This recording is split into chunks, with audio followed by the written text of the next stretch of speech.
ब्रह्मांड का एक अटल नियम है, कर्म लौट कर आता ही है। आप चाहें तो पर्वतों के पीछे छुप जाइए, आप चाहें तो महासागरों की गहराई में उतर जाइए, परंतु कर्म का चक्र आपको ढूंढ लेगा। क्योंकि यह संसार किसी राजा के कानून से नहीं चलता, यह चलता है ब्रह्मांड के न्याय से। और ब्रह्मांड का न्याय कैसा है? निर्दयी, निष्पक्ष और बिल्कुल सटीक। यह न तो रिश्वत लेता है, न पक्षपात करता है। जिसने जैसा बोया है वैसे ही काटना है। अक्सर लोग पूछते हैं, अगर कर्म इतना ही शक्तिशाली है तो क्या प्रार्थना, तपस्या या दान इसे बदल सकते हैं? सुनिए, प्रार्थना से आपका हृदय शुद्ध हो सकता है, तपस्या से आपका मन स्थिर हो सकता है, दान से आपके कर्मों में प्रकाश जुड़ सकता है, परंतु जो किया है उसका फल भुगते बिना कोई विकल्प नहीं। हाँ, आप उस फल को हल्का कर सकते हैं, उसके वार को धीमा कर सकते हैं, परंतु उससे भाग नहीं सकते। ब्रह्मांड की अदालत में तारीख टल सकती है, पर फैसला कभी रद्द नहीं होता। अब सोचिए, जब आप किसी इंसान के साथ अन्याय करते हैं तो वास्तव में क्या होता है? वह इंसान आपको कोसता है, उसकी आत्मा से निकली आह सीधी ब्रह्मांड तक पहुंचती है और ब्रह्मांड इसे दर्ज कर लेता है। अब वह आह आपके जीवन की राहों पर कांटे बनकर बिछती है।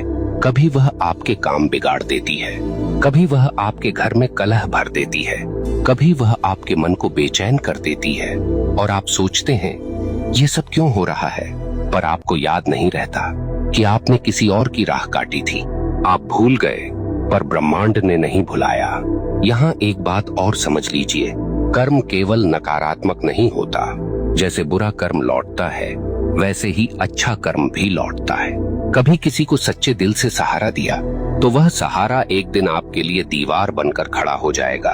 कभी किसी का दिल सच्चे भाव से खुश किया तो वह खुशी आपके जीवन में रोशनी बनकर लौटेगी। ब्रह्मांड का यह न्याय इतना गहन है कि वह एक छोटी सी मुस्कान को भी व्यर्थ नहीं जाने देता, और न ही एक छोटे से अपमान को। यहाँ मैं आपको एक कठोर सत्य बताना चाहता हूँ, आपका कर्म केवल आपकी वर्तमान जिंदगी को प्रभावित नहीं करता, यह आपके अगले जन्म तक जाता है।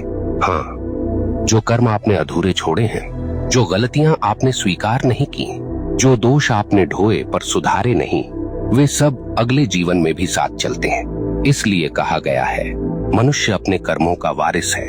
आप सोचते हैं मैं तो मर जाऊंगा, इससे किसे फर्क पड़ेगा? परंतु मरने से कर्म का खाता बंद नहीं होता। आपके शरीर का अंत होता है, पर आपकी आत्मा वही सब लेकर आगे बढ़ती है। ब्रह्मांड तब तक चैन नहीं लेता जब तक आपको आपके कर्मों का फल न दिला दे। अब आपसे एक प्रश्न पूछता हूँ, क्या आपने कभी देखा है कि कोई बच्चा जन्म लेते ही संघर्ष में होता है और कोई जन्म लेते ही वैभव में? क्या आपने कभी सोचा है क्यों कोई अपंग पैदा होता है और क्यों कोई जन्म से ही स्वस्थ और बलवान?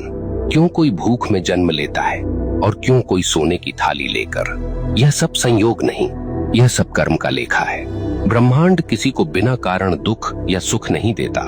अब एक और गहरी बात, कर्म केवल व्यक्तिगत नहीं, सामूहिक भी होता है।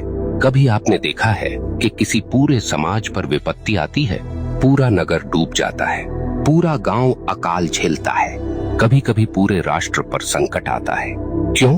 क्योंकि उस समाज के सामूहिक कर्म का परिणाम वही होता है। अगर लोग सामूहिक रूप से अन्याय करें, सामूहिक रूप से भ्रष्टाचार करें, सामूहिक रूप से निर्दोषों को सताएं, तो उसका फल सबको भुगतना पड़ता है। यही कारण है कि इतिहास गवाह है, सभ्यताएं उठीं और सभ्यताएं मिट गईं,